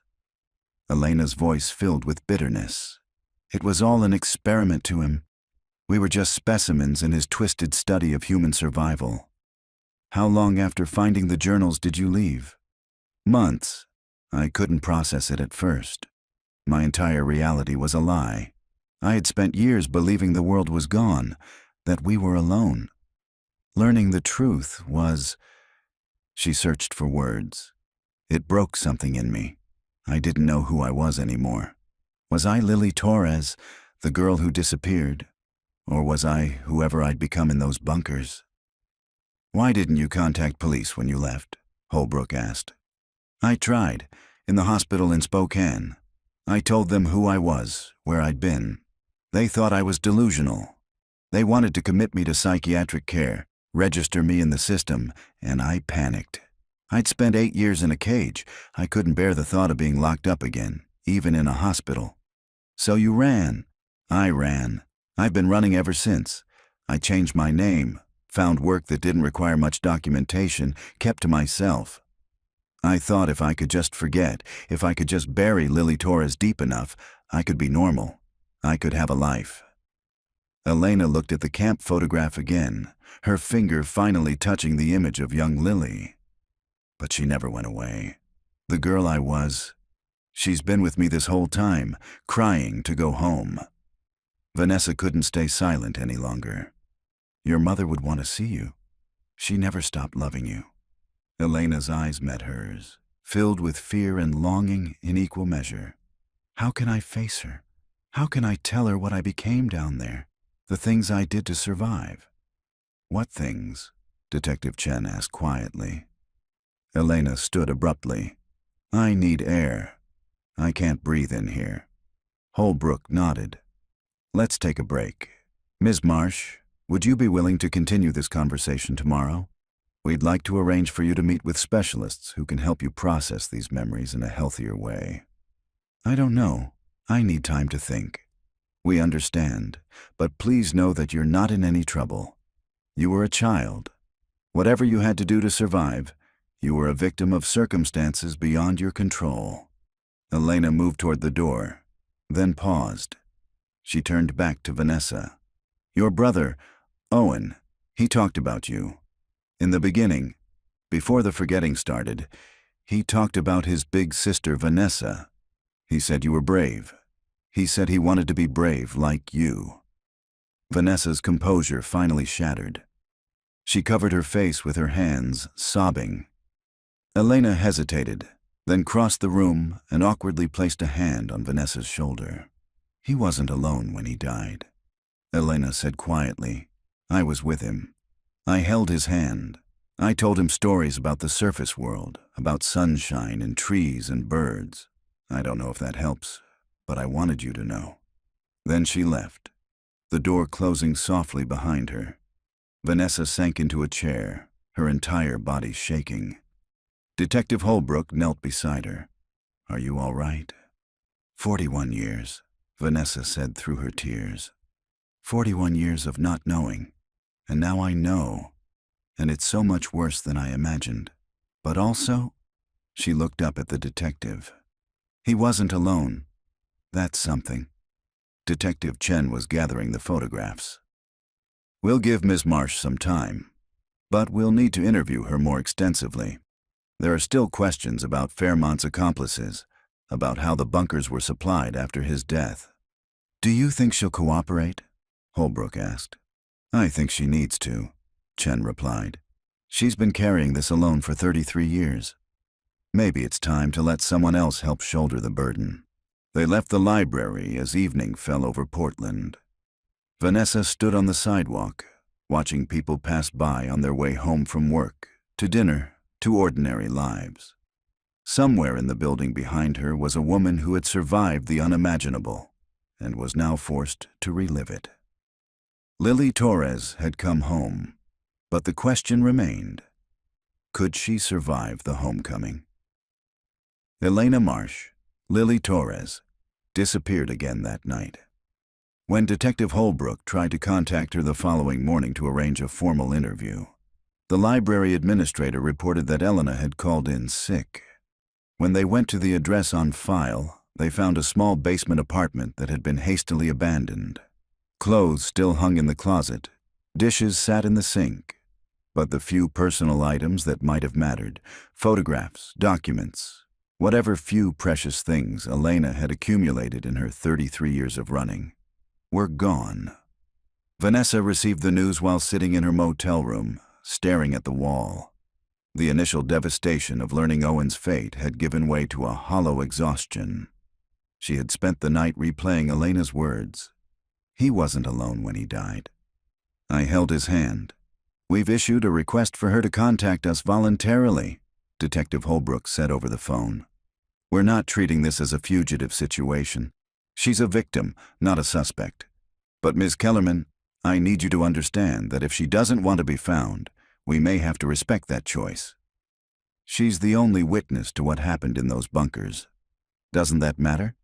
It matters enormously. But she's also a deeply traumatized woman who's been protecting herself through anonymity for 3 decades. We can't force her to relive her trauma, no matter how much we need the information she has." Vanessa ended the call and stared at her phone. Then, on impulse, she called Dr. Sarah Vance, the therapist who had first alerted them to Elena's existence. "Ms. Kellerman, I can't discuss my patient," Dr. Vance said immediately. "I know, but if she were to contact you, would you tell her something for me?" A pause. "That depends on what it is." "Tell her that Owen's family doesn't blame her for his death. Tell her that we're grateful she was with him. Tell her that coming forward won't destroy her. It might actually be what saves her. If she contacts me, I'll pass that along. But Miss Kellerman, you should understand that Elena has built her entire adult life around avoidance and self-protection. Breaking down those defenses could be catastrophic for her mental health.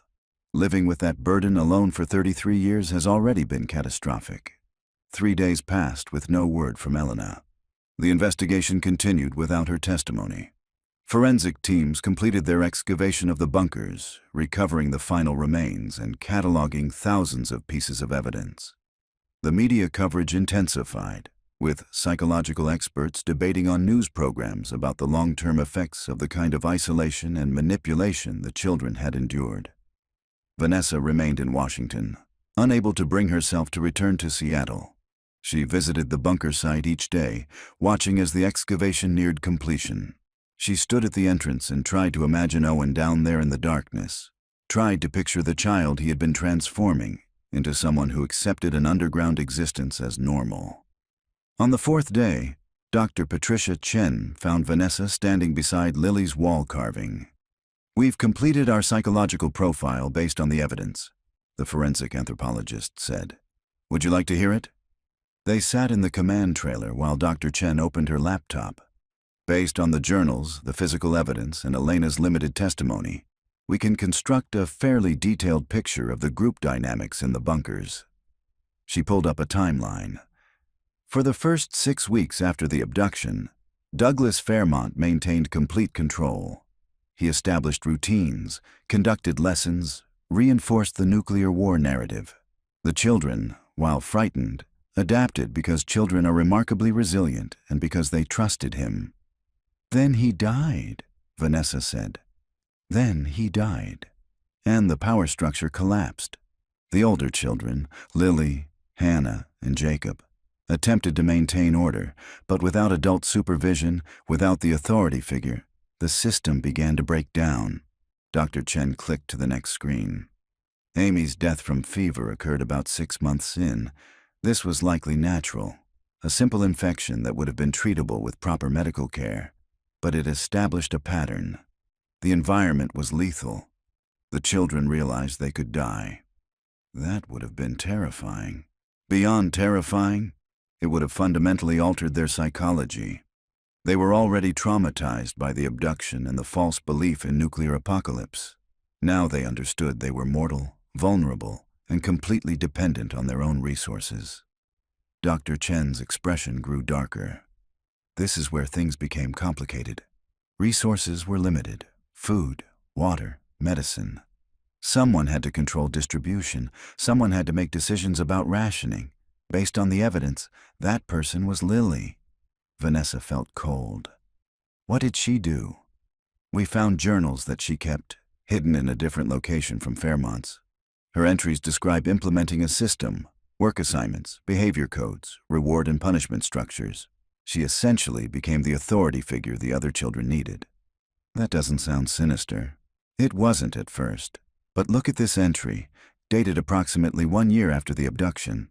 Dr. Chen turned the laptop screen toward Vanessa. The handwriting was childish but precise. "Marcus won't stop crying. He keeps everyone awake. He's using extra water for tears. Hannah says we should lock him in the small room until he learns to be quiet." I said yes. I'm the leader now. I have to make hard choices. Vanessa's stomach turned. The punishment cell. The punishment cell. We found evidence that it was used extensively in the years after Fairmont's death. Scratches on the walls from multiple different hand sizes, suggesting different children were confined there at different times. Dr. Chen clicked through more entries. Lily's journals show progressive deterioration of her moral reasoning. She started making utilitarian calculations: who was most valuable to group survival, who was consuming too many resources, who was causing problems. By year 3, her entries are clinical, detached. One entry read, "Hannah died in the ventilation shaft.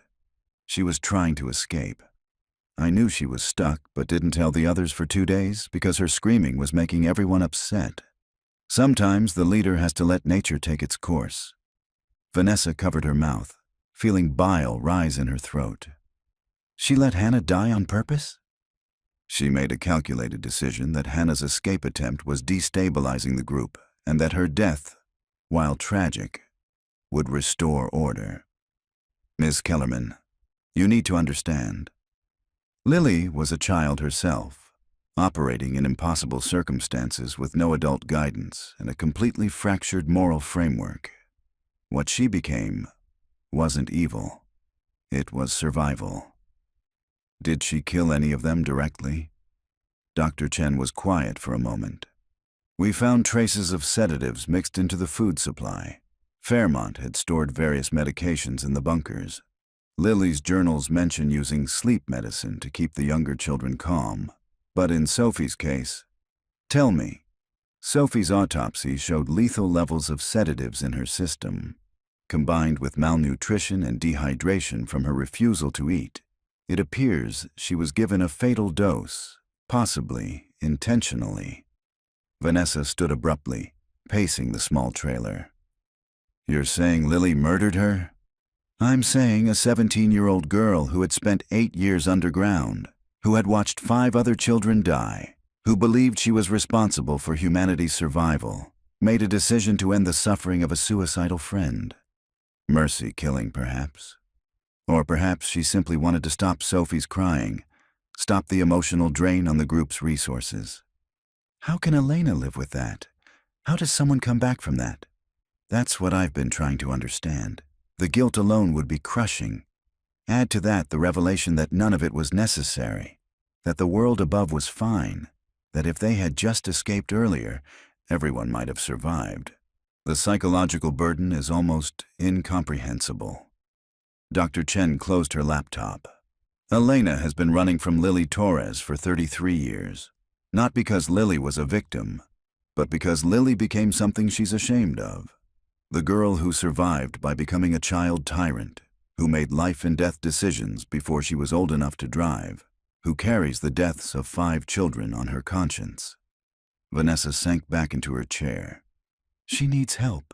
She needs more help than we can possibly provide, and she needs to make peace with the fact that what she did to survive.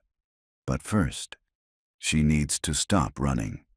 That evening, Vanessa received a text from an unknown number. This is Elena. Can we meet? Alone. Vanessa's hands shook as she texted back. Where? The response came immediately. The bunkers. Tomorrow at dawn. Come alone. I need to say goodbye. Vanessa stared at the message. She should contact Detective Holbrook immediately. But something in those words, I need to say goodbye, made her hesitate. This wasn't about the investigation anymore. This was about a woman confronting the place where her childhood had died. She texted back, I'll be there. The next morning, Vanessa drove to the bunker site before sunrise. The forensic teams had finished their work, and the area was quiet, the equipment removed, the yellow tape fluttering in the pre-dawn breeze. She parked and walked through the burned forest toward the entrance, her flashlight cutting through the darkness. Elena was already there, standing at the top of the concrete stairs, looking down into the earth. She wore the same custodian's uniform from their first meeting, as if she'd come directly from work without going home. Thank you for coming, Elena said without turning around. I wasn't sure you would. Why did you run? Because seeing you, seeing the detectives, seeing those photographs, it made it real again. I've spent 33 years convincing myself that Lily Torres was just a nightmare, that I was always Elena Marsh. But I can't do that anymore. Elena finally turned to face Vanessa. In the growing light, she looked exhausted, her eyes red-rimmed from crying. I need to tell you the truth about what happened down there. All of it. Not for the investigation, not for the record. For me. I need to say it out loud before I can move forward. I'm listening. Elena descended the stairs, and Vanessa followed. The bunkers were empty now, all evidence removed, but the space still carried the weight of what had happened here. Elena walked through the chambers, her footsteps echoing on concrete, and began to speak. She told Vanessa everything. The early days when Fairmont was alive, the children's slow acceptance of their new reality, the terror when he died and they realized they were alone. She described Amy's fever, how they had tried to cool her with wet cloths, how she had died crying for her mother. She described Jacob's fall, the sound of his skull cracking against concrete, the way the other children had screamed. She described Marcus's pneumonia, his labored breathing in the darkness, how she had held him and sung lullabies she barely remembered from her own mother. She described Hannah's escape attempt, the sound of her screaming echoing through the ventilation shaft for days while they were powerless to help. And she described Sophie, the way Sophie had simply given up, refusing to eat, refusing to participate in the routines Lily had established. How Lily had tried everything, pleading, threatening, physically forcing food into Sophie's mouth. And, finally, how she had made the decision to give Sophie enough sedatives to let her sleep forever. I told myself it was mercy, Elena said, her voice hollow, that I was ending her suffering. But the truth is, I couldn't bear her hopelessness anymore. She made the rest of us face how futile it all was. So I killed her. They had reached the chamber where Lily had carved her name. Elena stood before it, tracing the letters with her finger. I was 17 when I left here. I had spent half my life underground. I had watched 5 children die. I had become something I didn't recognize, a survivor who sacrificed others to keep surviving. When I found Fairmont's journals and realized it was all a lie, I wanted to die too. But I was too much of a coward for even that. She turned to Vanessa, tears streaming down her face. Your brother deserved better than me. They all did. I wasn't strong enough to save them, but I was strong enough to keep myself alive. And I hate myself for that. Vanessa stepped forward and did something she hadn't planned. She pulled Elena into an embrace. You were a child, Vanessa said firmly. A child put in an impossible situation by a monster. Owen wouldn't blame you. None of them would. Elena sobbed against Vanessa's shoulder, her body shaking with decades of suppressed grief and guilt. They stood there in the darkness of the bunker as the sun rose above ground, 2 women connected by tragedy, finally beginning the process of healing. The reunion with Rosa Torres was arranged for a week later. Vanessa stood in the parking lot of the memory care facility in Olympia, waiting for Elena to arrive. Detective Holbrook had wanted to be present, but Elena had refused. She would tell her story to the authorities, would cooperate fully with the investigation. But this moment, meeting the mother she hadn't seen in 41 years, needed to be private. Elena pulled up in a borrowed car, her face pale but determined. She had spent the past week in intensive therapy, working with trauma specialists to prepare for this moment. Dr. Vance had warned that Rosa's Alzheimer's meant she might not recognize Lily, might not understand who she was. But Elena had insisted on trying. Are you ready? Vanessa asked as Elena climbed out of the car. No, but I need to do this anyway.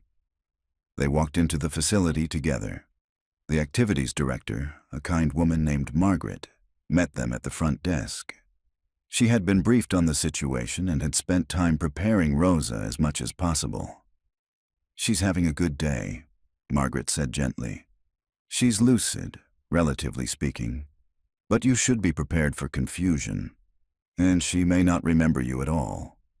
Elena nodded, her hands trembling.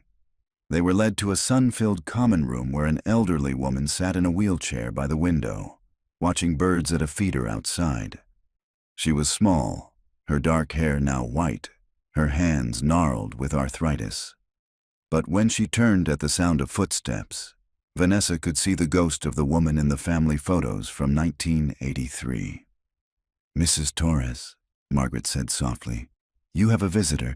This is—" "Lily," Rosa said, her eyes focusing on Elena with sudden intensity.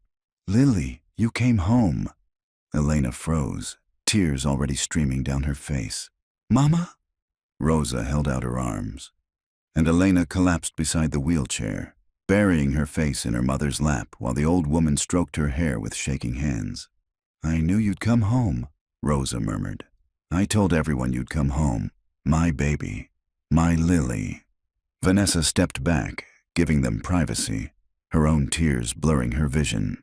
She waited in the hallway with Margaret, who wiped her eyes with a tissue. "I didn't think she would recognize her," Margaret whispered. "The Alzheimer's has taken so much, but sometimes the most important memories stay." They sat together for an hour. Vanessa could hear their voices through the doorway, Elena's halting attempts to explain where she had been, Rosa's confused but loving responses. Sometimes Rosa seemed to understand. Sometimes she thought Elena was still 9 years old. Sometimes she didn't seem to know who Elena was at all. But through it all, she held her daughter's hand. When Elena finally emerged, her eyes were red, but something in her face had softened. Some burden lifted. "She doesn't understand what happened," Elena said. "The Alzheimer's, she can't hold on to the information, but she knows I'm her daughter. And she knows she loves me." "That's enough," Vanessa said. Over the following weeks, the full investigation unfolded. Elena provided detailed testimony about the bunkers, about Fairmont's methodology, about the children's deaths.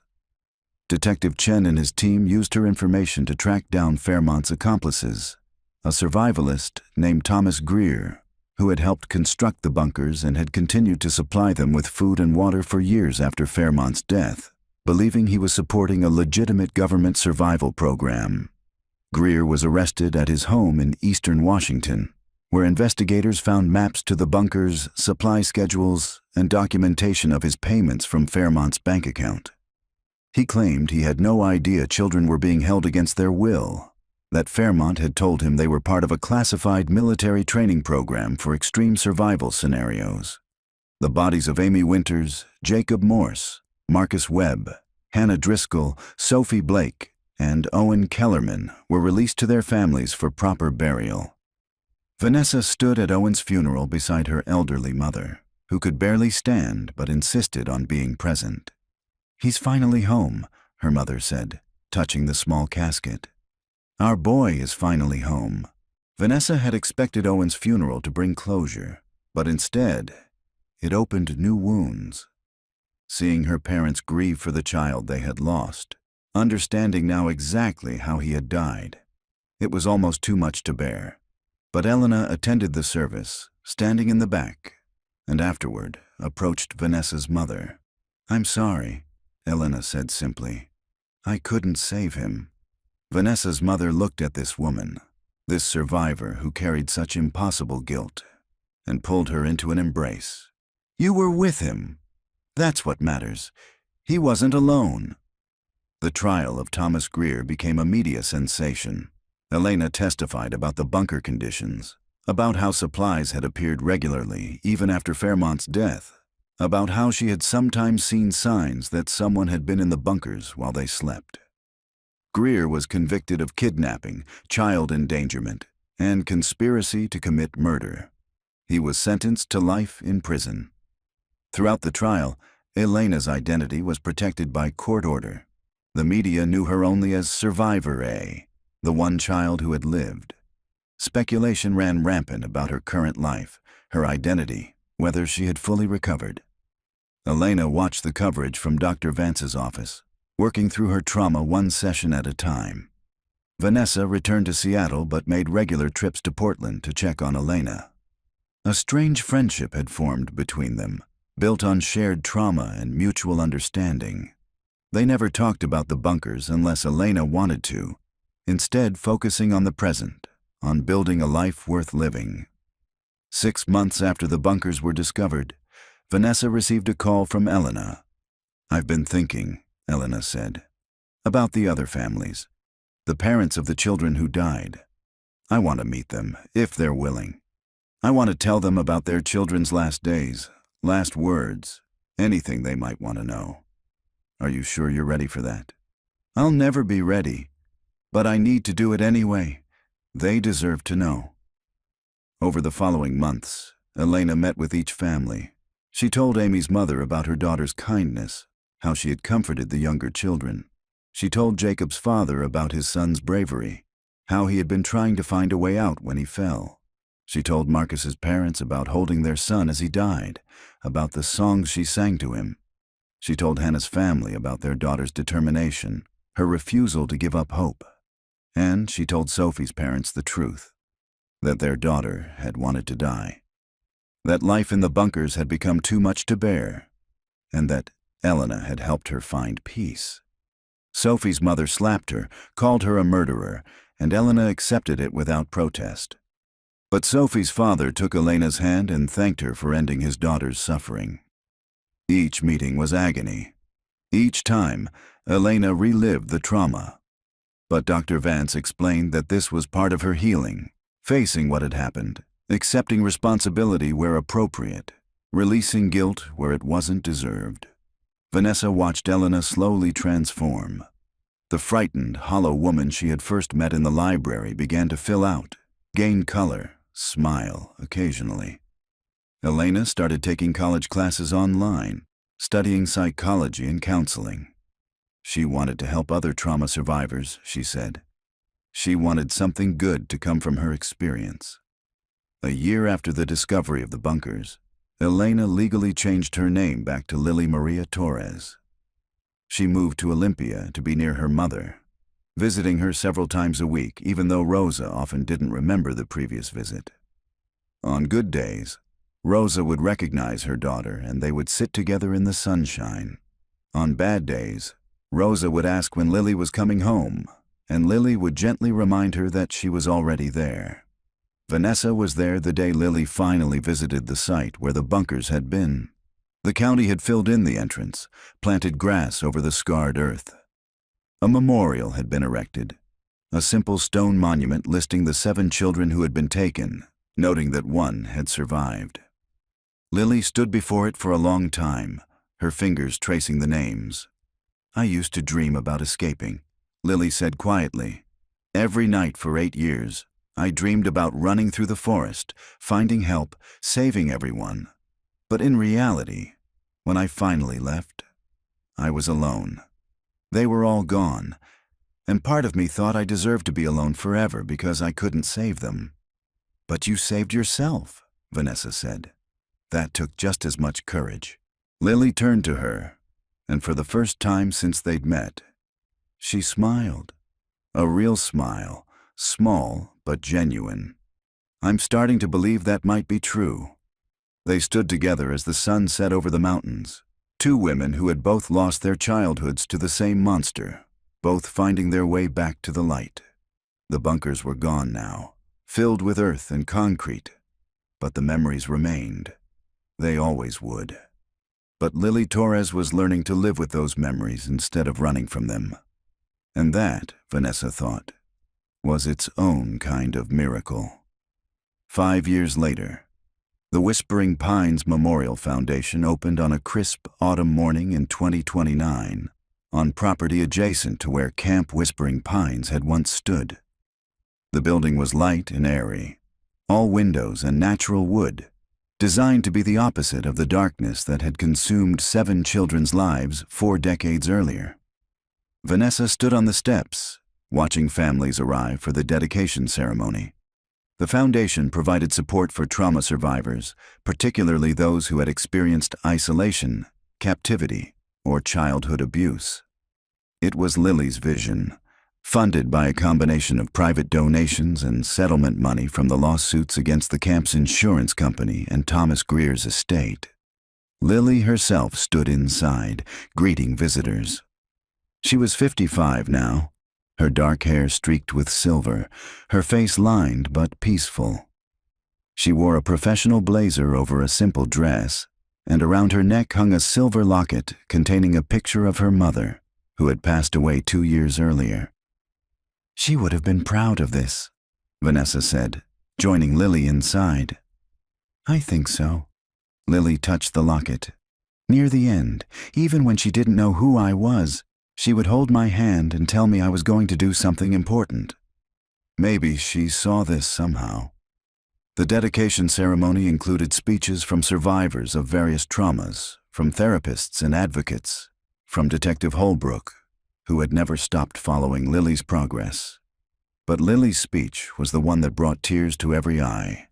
She stood at the podium, looking out at the assembled crowd, and spoke about the children who hadn't survived to see this day, about Amy's kindness, Jacob's courage, Marcus's sweetness, Hannah's determination, Sophie's intelligence, and Owen's trust. She spoke about how darkness can consume us if we let it, but also about how choosing to walk back into the light, even when it hurts, even when we feel we don't deserve it, is the bravest thing we can do. For 41 years I ran from Lily Torres, she said. I tried to bury her, to forget her, to pretend she never existed. But she was always there. That 9-year-old girl who loved her parents and sunshine and summer camp. And she deserved better than to be abandoned underground, literally and metaphorically. Grow up, to have families, to live full lives. Since I can't give them that, the least I can do is make sure their story helps others, that what we suffered serves some purpose. After the ceremony, Vanessa found Lily standing alone in the memorial garden behind the building. 7 trees had been planted, each with a plaque bearing a child's name and dates. Lily stood before Owen's tree, touching the leaves. He loved climbing trees, Lily said. Did you know that? Before everything. He told me about this huge oak in your backyard that he would climb for hours. I'd forgotten that tree, Vanessa said softly. We cut it down after he disappeared. Mom couldn't bear to look at it. I remember so much now. The therapy helped me stop blocking the memories. I remember the camp, the week before we were taken.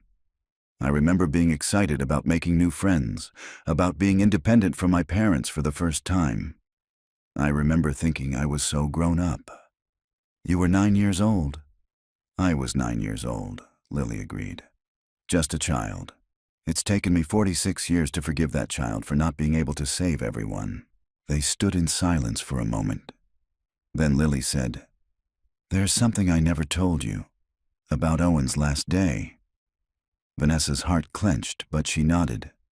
Tell me. He knew he was dying. The fever was so high, and he was barely conscious, but in one of his lucid moments, he asked me to promise him something. What? He made me promise that if I ever got out, I would tell you that he wasn't scared. He said he didn't want you to spend your whole life thinking he was scared and alone in the dark. Lily's voice broke. He was 9 years old and dying, and he was worried about you. Vanessa pressed her hand to her mouth, tears streaming freely. That sounds exactly like him. I kept that promise. Maybe not as quickly as I should have, maybe not in the way he imagined, but I'm keeping it now. Owen wasn't scared, Vanessa. At the end, he was at peace. He told me he could hear Mom calling him, and he sounded happy about it. They stood before Owen's tree as the autumn wind rustled the leaves, carrying the scent of pine and earth. In the distance, children's voices echoed from a playground. The foundation also ran programs for at-risk youth, giving them safe spaces and support systems. Do you ever wish you'd stayed, Elena Marsh? Vanessa asked. That you'd never been found? Lily considered this. Sometimes. Elena's life was smaller, safer. She didn't have to carry all this weight, but she also didn't have connection, didn't have purpose. Lily Torres has both. The weight is heavy, but I'd rather carry it with help than hide from it alone. A young woman approached them nervously, holding a brochure from the foundation. Excuse me, are you Lily Torres? Lily tensed slightly. Even after 5 years, being recognized still made her uncomfortable. But she smiled. Yes. I just wanted to thank you. I read about your story, and it helped me finally report what my uncle did to me. I was so scared no one would believe me that I'd waited too long. But if you could come forward after 40 years, I figured I could manage 4. Lily reached out and squeezed the young woman's hand. I'm glad you found your courage. You deserve to be believed. After the woman walked away, Vanessa said, You're making a difference. I'm trying. Some days are harder than others. Some nights I still dream about the bunkers, still wake up in darkness convinced the world has ended. But then I remember it's a choice. I can stay in that darkness, or I can turn on a light. As the sun began to set, casting long shadows across the memorial garden, Lily and Vanessa walked back toward the foundation building. Inside, people mingled and shared stories, finding community in their collective healing. Vanessa paused at the entrance, looking back at the 7 trees silhouetted against the darkening sky. Somewhere beyond those trees, buried under earth and sealed concrete, the bunkers still existed. The physical space where 7 children had lived and 6 had died. But they had lost their power. They were just empty rooms now, tombs that held only the past.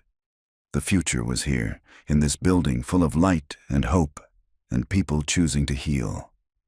Thank you, Vanessa said to Lily, for surviving, for coming forward, for honoring their memory this way. Lily looked at her friend, because that's what they had become over these 5 years. Unlikely friends forged in shared tragedy. Thank you for never giving up. For 41 years, you kept searching. You brought me home. You brought yourself home. I just helped light the way. Inside the Whispering Pines Memorial Foundation, someone started playing piano, a volunteer offering music therapy to visitors. The melody drifted out into the evening air, mixing with the wind and the rustle of leaves and the distant sound of children playing. 7 children had disappeared from these mountains in 1983. 6 had been found and laid to rest. 1 had survived to tell their story and ensure that darkness like that would never again go unwitnessed, unchallenged, undefeated by the resilience of the human spirit. Lily Torres had spent 8 years underground and 33 years running. But now, finally, she was home.